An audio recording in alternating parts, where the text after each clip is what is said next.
Hi everyone, welcome back to the Bong academy YouTube channel. আমি তোমাদের সৌমেন দা। তো গত 2 দিন থেকে একটা নিউজ প্রচুর পরিমাণে সার্কুলেট হচ্ছে, তোমরা বিভিন্ন জায়গাতে দেখতে পাচ্ছ এবং মেন স্ট্রিম মিডিয়াও সেটা শেয়ার করছে। তোমাদের recommend to the post of constable West Bengal police 2024 এর প্যানেল নাকি ক্যান্সেল হতে চলেছে। আবার নতুন করে পরীক্ষা হবে, আবার নতুন করে সমস্ত কিছু হবে। এখানে দুর্নীতি হয়েছে এবং এই সংক্রান্ত একটা কেস হয়েছে, যেটা আগামী 8 জুন আই থিঙ্ক হিয়ারিং রয়েছে। তো মেন স্ট্রিম মিডিয়া থেকে শুরু করে প্রত্যেকটা জায়গাতে তোমরা কিন্তু দেখতে পাচ্ছ। তাহলে কি সত্যি প্যানেল ক্যান্সেল হতে চলেছে?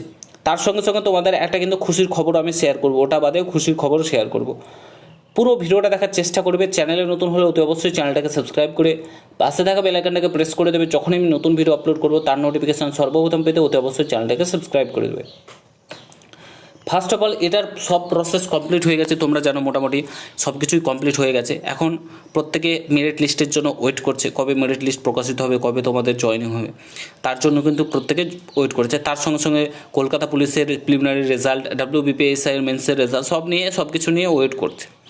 তো এই যে রিকমেন্ডটা 11,000 সামথিং রয়েছে তোমাদের, তো সেটা নাকি কেস হয়েছে এবং এই প্যানেলটা বাতিল হতে চলেছে। বিভিন্ন মেন স্ট্রিম মিডিয়াতে তোমরা দেখেছো। তারপরে অনেকেই ভয়ভীত হয়ে গেছো, অনেকেই অনেক রকম দেখলাম সোশ্যাল মিডিয়াতে শেয়ার করছো। তো বলে রাখি, এটা সম্পূর্ণরূপে ফেক, ঠিক আছে? এটার সঙ্গে ওটার কোনো সম্পর্ক নেই। তোমাদের কোনো প্যানেল বাতিল হবে না, এটা নিয়োগ প্রক্রিয়া হবে, ঠিক আছে? এটা থেকে কেউ আটকাতে পারবে না। যেগুলো প্রসেস কমপ্লিট হয়ে রয়েছে এবং তোমাদের মেরিট লিস্ট প্রকাশিত হয়ে তোমাদের জয়েনিং করাবে, এটা নিয়ে কোনো চিন্তা নেই, কোনো দ্বিধাবোধ নেই, ঠিক আছে?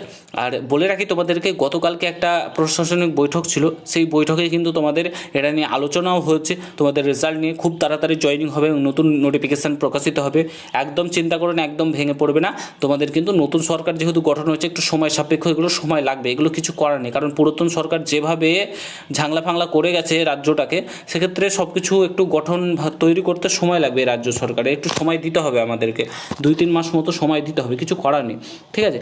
তো তোমরা একদমই চিন্তা করো না, ভেঙে পড়ার দরকার নেই। তোমাদের কোনো প্যানেল বাতিল হবে না এবং কোনো কিছুই ক্যান্সেল হবে না, একদম টেনশন করবে না, ঠিক আছে? তো আশা করি তোমাদেরকে বোঝাতে পেরে রেজাল্ট খুব শীঘ্রই আসবে এবং নোটিফিকেশনও খুব শীঘ্রই আসবে। ভিডিওটা প্রচুর পরিমাণে শেয়ার করবে প্রত্যেকটা জায়গাতে। চ্যানেলে নতুন হলে অবশ্যই সাবস্ক্রাইব করে যাবে। দেখা হচ্ছে অন্য কোনো ভিডিওতে। ভালো থেকো, সুস্থ থেকো, গুড বাই, জয় হিন্দ, বন্দে মাতরম।